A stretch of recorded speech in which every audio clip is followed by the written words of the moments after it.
लाने नबूवत के चंद रोज़ बाद नबी करीम सल्लल्लाहु अलैहि वसल्लम एक गली में से गुजर रहे थे कि उन्हें घर में से किसी के रोने की आवाज़ आई।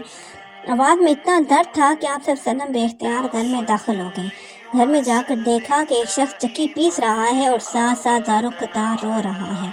आप सल्लल्लाहु अलैहि वसल्लम ने वजह पूछी तो वो और रोने लगा और बोला, मैं एक गुलाम हूँ, दिन को अपने मालिक की बकरियाँ चुराता हूँ और रात को वो मुझे गंदम की एक बोरी थमा देता है और कहता है कि सुबह तक इसको पीस कर रखो। क्या मैं इंसान नहीं हूँ? मैं गुलाम तो हूँ, लेकिन मेरे अंदर भी गोश्त पोश्त है। मैं भी थकता हूँ, लेकिन मेरे मालिक को इस बात की समझ नहीं आती। मैं अपनी ज़िंदगी से उकता गया हूँ, मैं मरना चाहता हूँ।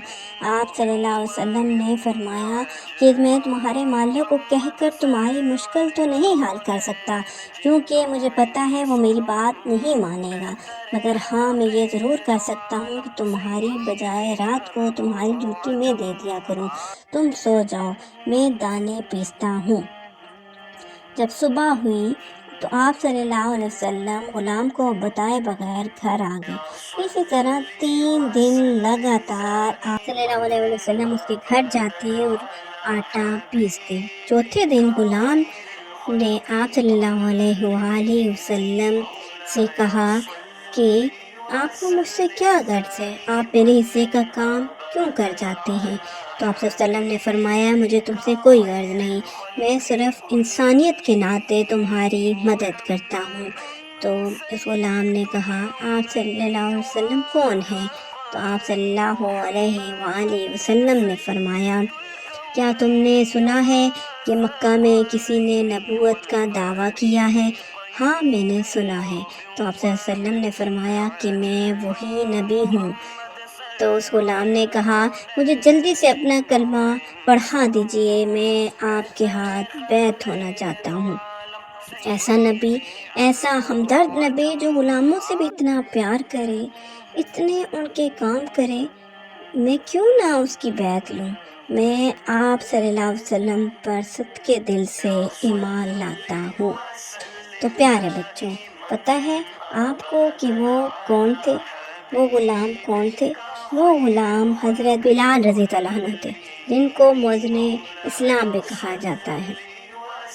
आपको हुज़ूर सल्लल्लाहु अलैहि वसल्लम की मोहब्बत और हमदर्दी की वजह से इस्लाम मिल गया। आप हुज़ूर सल्लल्लाहु अलैहि वसल्लम की इखलाक, मोहब्बत, हमदर्दी, कुर्बानी, मदद से इतने मुतासर हुए कि पूरी ज़िंदगी के लिए अपने नबी सल्लल्लाहु अलैहि वसल्लम के लिए अपनी ज़िंदगी वार दी। आपने बहुत ज़्यादा खिदमत की हुज़ूर सल्लल्लाहु अलैहि वसल्लम की। तो प्यारे बच्चों, ये थी हमारे नबी सल्लल्लाहु अलैहि वसल्लम की सीरत, हमारे नबी सल्लल्लाहु अलैहि वसल्लम का बेहतरीन इखलाक, जिसने एक हबशी काले इंसान को इस्लाम का शहज़ादा बना दिया। वो बिलाल, जिसे सब काला कलोटा हबशी कहते थे, वो अब इस्लाम का शहज़ादा था और रहती दुनिया तक हज़रत बिलाल का नाम ज़िंदा रहेगा। सुबहान अल्लाह। तो प्यारे बच्चों, अपने आप को इस्लाम के सांचे में ढालिए। इस्लाम बड़ा प्यारा मज़हब है, इसमें आपको सब कुछ मिल जाएगा। ज़िंदगी का हर रंग इसमें मौजूद है। यही वजह है कि हज़रत बिलाल इतनी मुसीबतें सहने के बावजूद भी इस्लाम पर साबित कदमी से डटे रहे। तो प्यारे बच्चों, अगर आपको मेरी कहानी पसंद आए तो लाइक, शेयर, सब्सक्राइब ज़रूर कीजिए और नबी करीम सल्लल्लाहु अलैहि वसल्लम की सीरत से मुतल्लिक़ वाक़ियात सुनते रहें। अल्लाह ताला को सच्चा पक्का मुसलमान बनाए। आमीन।